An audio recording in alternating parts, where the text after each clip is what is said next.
Hi, it's Stephanie with This Reader's Life, Books and Blessings. I'm glad you're here. If you are returning, I appreciate it. And if you are here for the first time, I hope you have a really good time.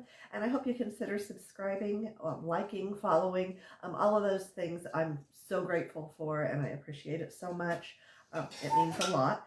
And so today, it's March. I don't know how that happened. I never know how time gets by so fast, but it sure does.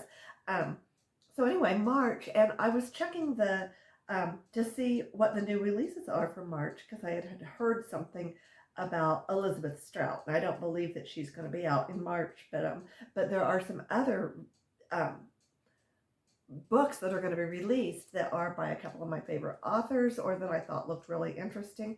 So I'm going to review a few of those and let you know that they're going on my to be read, and maybe they'll go on yours, or maybe if you're one of those lucky people that get advanced copies, let me know and let me know what you think. But or a couple of these might already be out because they might have come out on March 1st, but I have not read any of these. These are just some that I picked up off of Goodreads, books that are coming out, and so I'm going to talk about each one of those. And so these are just books that are coming out in March, and I'm going to talk about just a few that I picked up, and some of them will help me with my genre jumping to do different kinds of reading other than just literary fiction or women's fiction or contemporary fiction. So anyway, let's just get started, and I will tell you what I've got. The first one is actually Christian fiction, and I've heard so many good things about this author, and I've not read her before, so I'm really interested to do so. The name of the book is South of Somewhere. It is by T.I. Lowe, and it's expected out March 10th, so not very long yet, and I'm going to read you what it says it's about. That's what I'm going to do with both of these, or most of these, because I wouldn't have any other way of letting you know. This one says, a young mother filled with regret returns to Sullivan's Island to rebuild her life and finds compassion in the most unexpected places in this heartfelt women's fiction story of self-discovery and second chances from the best-selling author T.I. Lowe. Her novels are apparently described as soul-stirring and unforgettable romance. And I'm not a huge romance reader, but again, this would satisfy my Christian fiction. I've heard that she's very good. And then just a little snippet of more about what this particular story is about is as follows. When Jupiter Wilder's grief spiraled into addiction, leading first to an arrest for drunk driving, then jail and court-ordered rehab, she lost the most important thing in her baby girl. Now, sober and on probation, Junie is determined to prove she can be the mother Fern deserves, but she's burned a lot of bridges, and some that can't be easily rebuilt. So I think that sounds like a great story, and it doesn't sound too cringy or too overly preachy, so I'm excited to read that.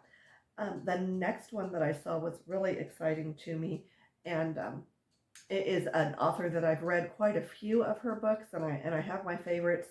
And this one is a continuation. There are two books that were ahead of it. It's the Cal Hooper trilogy. So apparently this is the last one in the series. I read the first one, and I have not yet read the second one. And now I'm putting this one, The Keeper, by Tana French. On a cold night in the remote Irish village of Arknakelty, a girl goes missing. Sweet, loving Rachel Holohan was about to be engaged to the son of the local big shot. Instead, she's dead in the river. So this sounds like Tana French. She writes great mysteries. They're usually sort of maybe not police procedurals, but there's a lot of my favorite stories that she has written have had policemen in them. Definitely, I have a favorite policeman. I believe that the Cal Hooper is a retired cop. He may be American, but he's living in Ireland. I think that's my memory of it. It's been a while since I've read him. So anyway, I'm looking super forward to that one. So that one's The Keeper by Tana French. And then another one is, and I just talked about her recently, is Elizabeth Berg has a new book out. It's called Life, a Love Story. And it's expected out on March 17th. Hey, St. Patty's Day. Um, and I don't know very much about it. It says in this warm, intimate novel, and it's Elizabeth Berg, how could it not be warm and intimate? A woman celebrates the joy she finds in the ordinary things in life and discovers it's never too late to start new adventures. And that, I think, could probably be a, a blurb from almost any of her novel, almost all of her novels. But I'll read you a little bit more about what this one is about. I'm interested in it because it's a little bit older protagonist, and because I'm getting a little bit older, I find those more and more interesting to read. And this one, what it says is Florence Flo Green is nearing the end of her life, and she decides to leave her house and an account of her life for Ruthie, the younger woman who grew up next door, has moved away, and still is like a surrogate daughter. As Flo writes to Ruthie about the meaning of beloved things in her home and about events in her past, she also tries new adventures of her own. She intervenes in the lives of friends in her neighborhood. Flo's project has been to encourage Teresa, a wise but unconfident woman, to open her heart to romance. It says here, Flo goes to the library to get advice from Mimi, a librarian. And then she continues to encourage Ruthie. So this sounds like pure Elizabeth Berg, and I am interested in reading her protagonist, who is a little older, but it certainly sounds like an Elizabeth Berg read. You could almost guess who wrote it based on just reading the description of what the book is about. And then let's see what we have here next. I've got Kids, Wait Till You Hear This. And this is a memoir autobiography by Liza Minelli.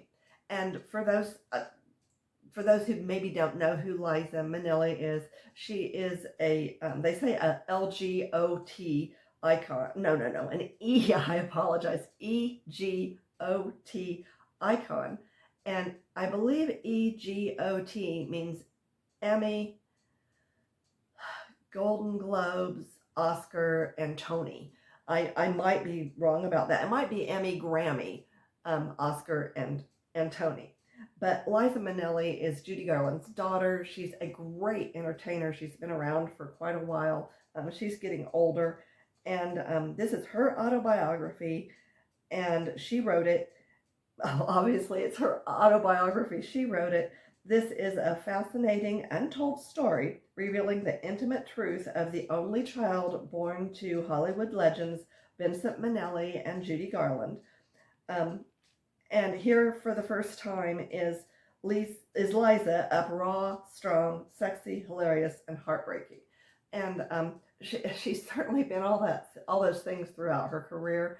I enjoyed her probably the most,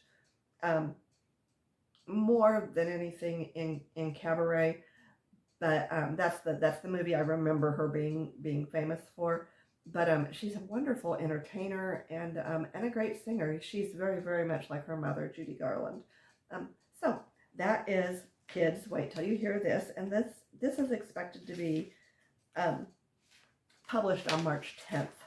So that's it. And then the very last one that I have on here that might satisfy my genre of wanting to read more fantasy, and it is called House of Spells and Secrets, and it is by Ivy Cassidy. I've never read her. It says here, when three sisters return to the house that holds their forgotten legacy, the walls whisper of magic, betrayal, and the secrets that their mother never told them. A sweeping story of resilience, magic, and sisterhood, perfect for fans of Alice Hoffman, who I love, Heather Weber, and Sarah Addison Allen. So I'm planning to read this one again. I don't know Ivy Cassidy, and so I don't know very much about it. It is expected to be out on March 24th of this year, so later this month. And again, I'm really looking forward to read it. And there were several others. I always try to check out what the new publications are, the new fiction that's coming out. And I use Goodreads sometimes. Sometimes I'll use other sources. But anyway, so that's 5 that I'm adding to my to be read. I'm trying to decide. Um, I don't know how all of you keep track of your to be reads. I would love to know if you have a long list that you keep as a spreadsheet on your computer, or if you have it all written down, or if you're carrying it around in your head, or I'm thinking about just writing them all down, putting them in a jar, and doing what so many people do is just pull one out and say, this is the one that I'm going to read next. I have a feeling I cheat and dig around until I find the one that sounds right to me, for me, because I'm such a mood reader, but we'll see. I might try that. I'd like to know what other people are doing. So at any rate, you all be kind to yourselves, be kind to each other, be kind to the planet, and have a blessed day. We'll see you next time. Bye-bye.